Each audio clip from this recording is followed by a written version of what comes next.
Assalamu alaikum достор. Бүгін сіздер менен өзгөчө салаттардын рецептин бөлүшмөкчүмүн. Бул салат аябай даамдуу жана азыркы убакта ресторандарда хит болуп жаткан салаттардан бири. Андыктан даярдоону баштайбыз. Эң эле бизге биринчи бадырыңды эки жагын кыркып алып салып, мына ушундай тоголок формасында кесип алгандан кийин, андан кийин барып соломка түрүндө кесип чыгабыз. Бадыраңды кесип алгандан кийин помидорду ушундай кылып видеодо көрүп тургандай жукалап кесип чыгышыбыз керек.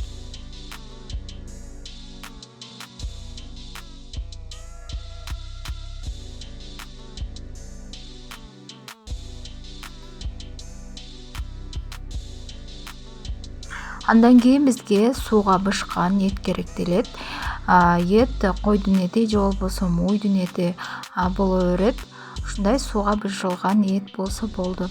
Баарын ушундай кылып туурап алып, бир идишке салып, жана кызыл фасолду салып, жана салатный листти колубуздун жардамы менен ушундай кылып майдалап алабыз. Кааласаңыздар бычактын жардамы менен дагы кессеңиздер болот.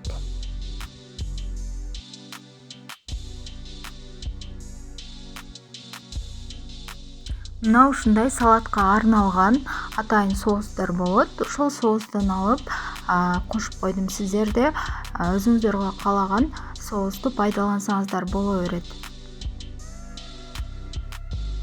Эгер чеснок сүйүүчүлөр болсо, анда чеснок дагы кошуп даярдасаңыз болот бул салатка, жана болгарский кошуп койсоңуз дагы болот. Жакшылап аралаштырып алгандан кийин тарелкага салып алабыз жана бетине ак кунжутту сээп дасторконго тартабыз. Мына ушундай өзгөчө көрүнүшкө ээ болгон, даамы дагы өзгөчө болгон салатыбыз даяр болду.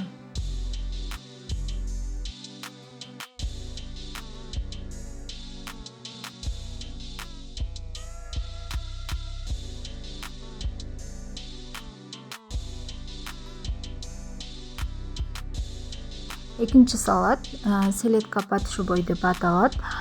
Бул салатты ушундай көрүнүштө өзгөчө кылып жасайбыз. Ал үчүн бизге жумуртка, селедка балыгы, картофель, кызылча, сабиз, майонез керектелет.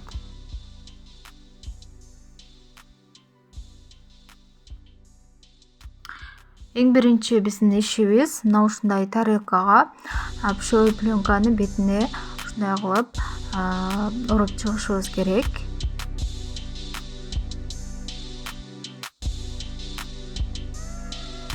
Андан кийин сууда бышырылган кызылчаны салып алабыз, дагы 4 бурчтуу кылып формага келтиребиз.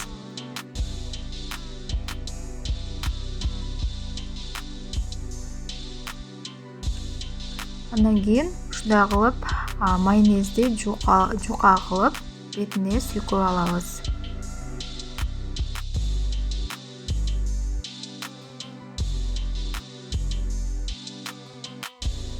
Жана сабизди салабыз.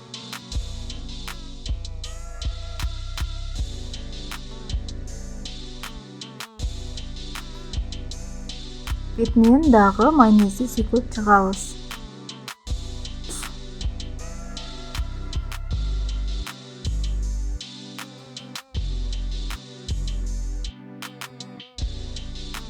Андан кийин картошканы салып алабыз.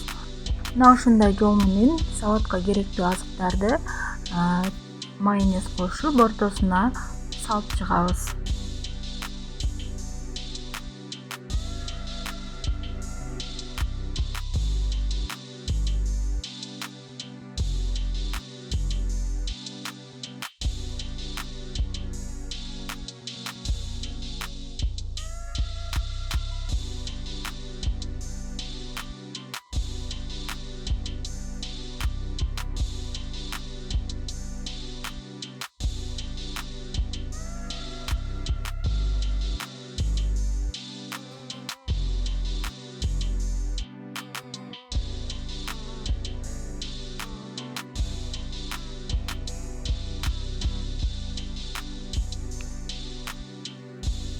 Жумуртканы салып алгандан кийин мына ушундай салатыбызды колбаса түрүндө жасап алышыбыз керек формасын. Ошол себептен мына уруп жатам. Акырындык менен уруп алабыз.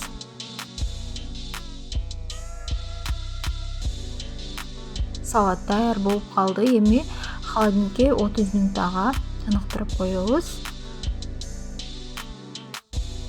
Холодильниктен алгандан кийин шөй пленканы алып салып, бетине ушундай өзүңүздөрдүн калооңуздарга жараша жазып чыксаңыздар болот, козоп алсаңыздар болот. Салат даяр. Үчүнчү салатыбыз жеңил салат деп аталат. Майонез кошуп жасалган аябай даамдуу салаттардын бири. Анда эмесе жасап баштайбыз. 3 жумуртканы бир аз туз салып жакшылап аралаштырып алабыз. Сковородкага бир аз май куюп алып, жумуртканы куюп бышырып алабыз.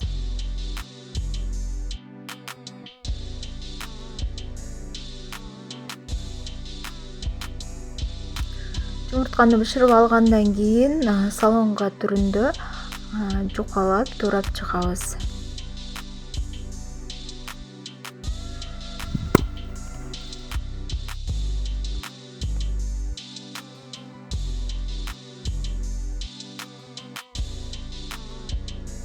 Баарын бир идишке туурап сала беребиз.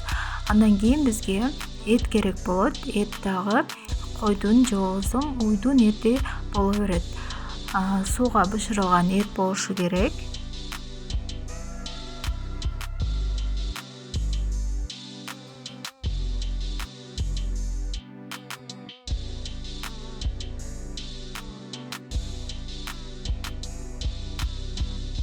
Кызыл фасолду салып, жана өзүбүздүн каалообузга жараша майонезди кошуп, туз салбай жакшылап аралаштырып алабыз.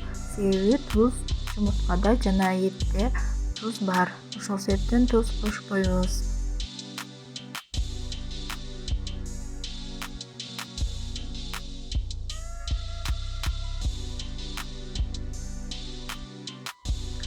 Аябай даамдуу салатыбыз даяр болду. Тарелкага ушундай салат жалбырактарын салып, салатыбызды салып, дасторконго тарсак болот. Өзгөчө даамга ээ салаттардын бири. Сиздер дагы сөзсүз түрдө жасап көрүңүздөр. Конокторуңуздарды сүйүндүңүздөр жана менин каналыма катталып, лайк басып, пикир калтырууну унутпаңыздар. Дагы жаңы рецепттерде көрүшкөнчө.